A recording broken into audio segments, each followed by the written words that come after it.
Congratulations! You're going solar with Green Convergence.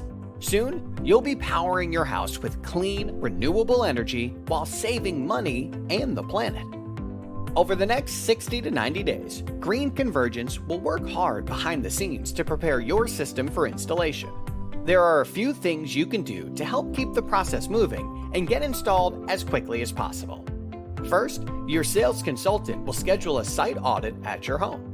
A technician will perform an in-depth evaluation of your roof, electrical service, and double-check our layout to make sure there are no surprises for you or our installation team down the road.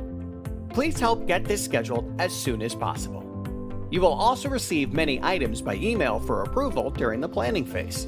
Please help us by responding to these emails promptly and be sure to contact us if you have any questions. These will include a utility interconnection agreement and a system design approval form, among other items. We will also need copies of your recent electric bills. If you purchased energy storage, there may be some additional items specific to your battery. Also, if you have an HOA, now is the time to reach out to get their application and approval information for your solar installation. When you receive that, please email it to hoa@greenconvergence.com, and we will provide you with the documents needed to submit your application. We look forward to working with you to make the installation process fast and easy.